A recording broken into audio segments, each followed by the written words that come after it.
Bonjour à tous. Aujourd'hui, nous allons nous intéresser à l'écriture du scénario et nous allons voir comment écrire une histoire qui fonctionne, avec une trame bien définie et qui se démarque des autres.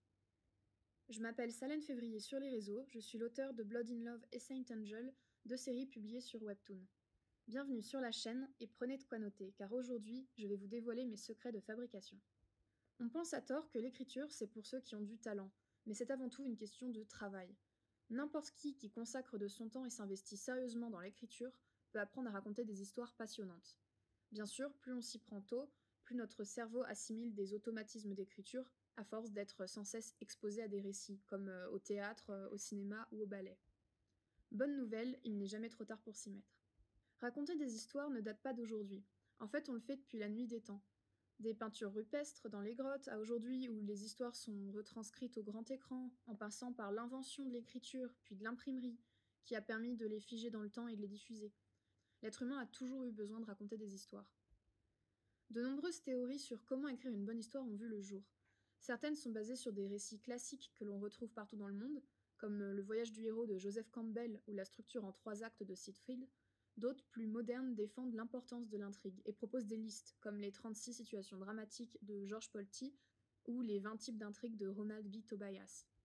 Tiens, par exemple, je vais vous donner ces informations. Pouvez-vous me dire de quel film il s'agit? Un orphelin en quête de reconnaissance, qui possède des pouvoirs cachés liés à son passé mystérieux. Il rencontre un mentor qui lui apprend d'où il vient et il s'engage dans une grande aventure où il rencontre deux amis avec qui il formera un trio. Eh bien, difficile à dire parce que oui, les trois suivent cette structure qui s'appelle la structure du monomythe et qui a depuis longtemps fait ses preuves, que l'on retrouve dans de nombreuses histoires anciennes un peu partout dans le monde. Donc très bien, grâce à ces structures, on peut raconter une histoire qui fonctionne à peu près. Mais comment est-ce qu'on écrit une bonne histoire, une histoire originale? Eh bien, une œuvre peut être originale de différentes manières. Elle peut l'être par son univers, par ses personnages, par son sujet traité, par son point de vue, par son concept, ou encore par son ambiance qui est souvent encouragée par un style graphique particulier. Avant de se lancer dans l'écriture de votre histoire, il y a une étape à ne pas manquer, la préparation. Alors oui, certains auteurs préfèrent écrire au fur et à mesure leur histoire, mais si vous êtes ici, c'est parce que vous êtes à la recherche de méthodologie et ça tombe bien parce que je suis là pour vous partager la mienne. Gardez donc à l'esprit que ce qui va suivre est mon approche personnelle de l'écriture. Ce qui fonctionne pour moi ne fonctionnera peut-être pas pour vous. Étape 1, se fixer un objectif. Car il y a deux grands ennemis à l'écriture qui vous empêchent de finir un projet, la procrastination et le perfectionnisme. Vous devez vous constituer un calendrier avec une date butoir à laquelle vous devez absolument déposer la plume. Cela vous permettra aussi de devoir installer une routine d'écriture. Participer à un concours de BD ou d'écriture comme celui de Webtoon peut être un bon moyen de se poser une deadline, par exemple. Une fois votre objectif fixé, vous devez définir ce que vous voulez écrire. On va partir du principe que vous avez carte blanche et que vous vous retrouvez donc face à la fameuse page blanche. Vous cherchez une idée, mais rien ne vous vient. Alors vous faites ce que beaucoup font et vous allez sur internet pour taper «trouver une idée de scénario». Puis vous tombez sur le générateur d'idées ou une liste de faits divers étranges. Selon moi, ce n'est pas la bonne méthode. C'est un peu comme espérer que la bonne idée tombe du ciel, et vous prenez le risque d'être vite déçu une fois passé l'excitation de la première rencontre avec l'idée. Non, le conseil que je vous donnerai à la place, c'est de vous poser et de faire une introspection sur votre vie, sur vos expériences, les choses que vous avez aimées, celles que vous avez détestées. Voici les questions que je me pose avant de commencer un nouveau projet.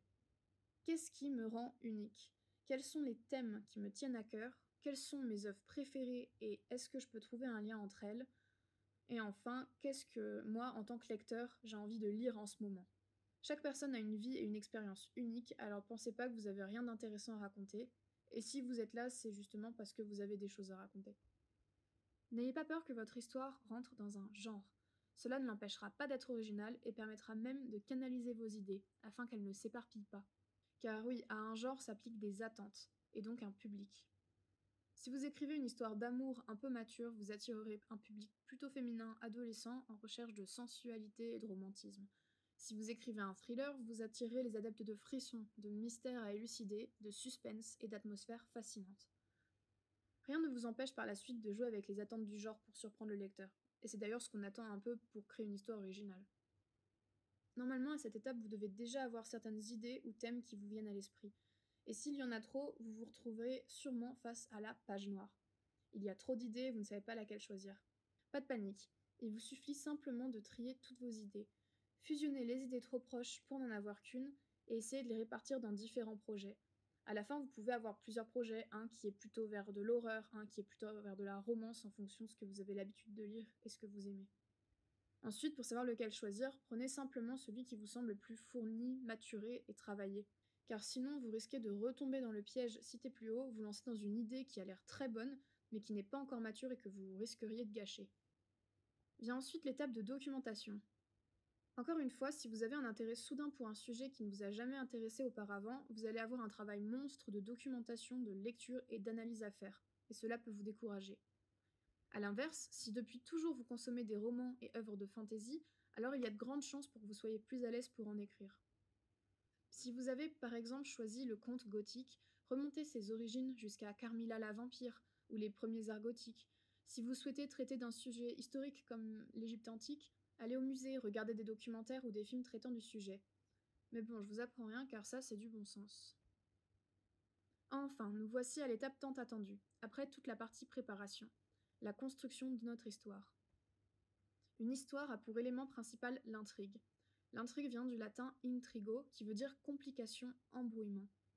Une histoire est donc composée d'une situation initiale, perturbée par un élément qui pose problème, de péripéties qui tentent de le résoudre, et enfin d'une résolution qui mène à une situation finale stable. Ceci est le schéma classique d'une histoire structurée en 3 actes.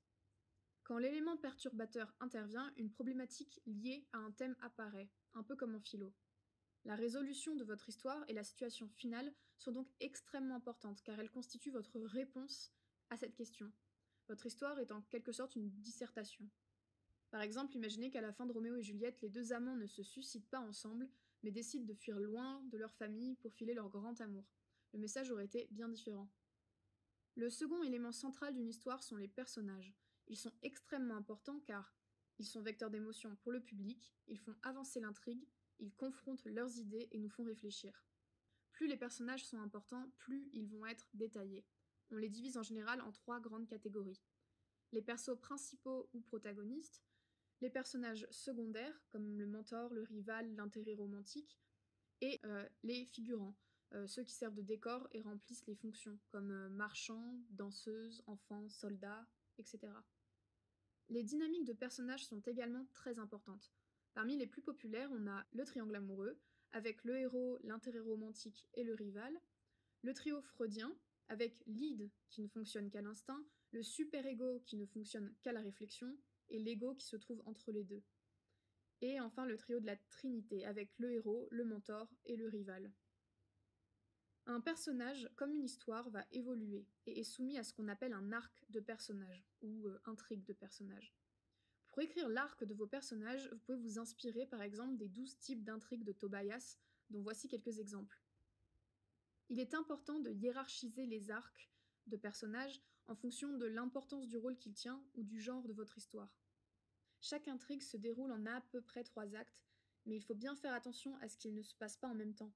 Sinon, on se retrouve avec des moments où il se passe rien et d'autres moments où il se passe trop de choses à la fois. Il faut faire en sorte que les intrigues se chevauchent intelligemment et avec logique, en prenant en compte que les actions des uns entraînent les réactions des autres. Nous voici enfin à la dernière partie de la construction d'une histoire, l'univers. Personnage à part entière, il joue un rôle déterminant dans la création de l'atmosphère.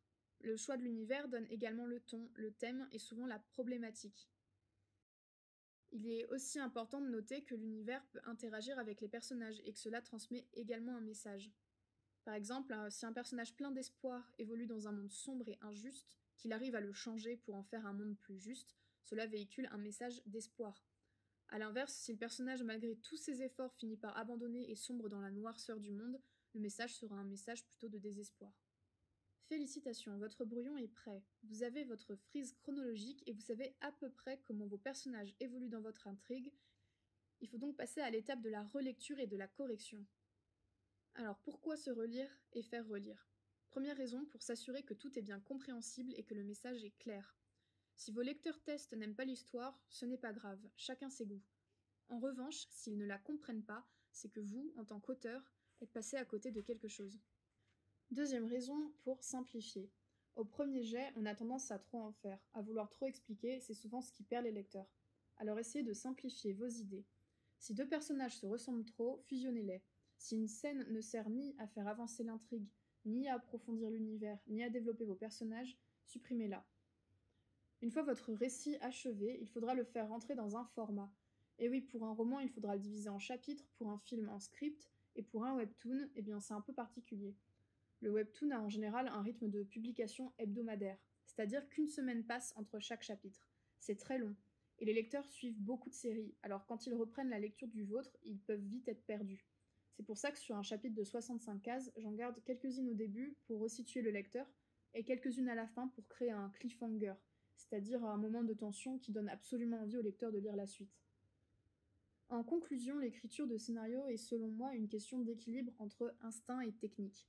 Je vous ai présenté aujourd'hui une approche très technique, mais il m'arrive en fait, en cours de route lors des storyboards, de me rendre compte que les personnages auraient agi autrement, et je leur laisse donc toujours de la place pour manœuvrer au sein de l'histoire. Gardez à l'esprit que le scénario n'est que la première étape de la création d'un webtoon, et que le style graphique ou le chara-design des personnages peut influencer grandement le ton. Le storyboard est également un moment clé qui donne toute sa saveur au récit. Pour cela, je vous laisse regarder les vidéos de Eira et Kiri. J'espère que ce cours vous aura plu et inspiré. Retrouvez-moi sur Instagram pour suivre mon travail et bon courage pour l'écriture de votre scénario.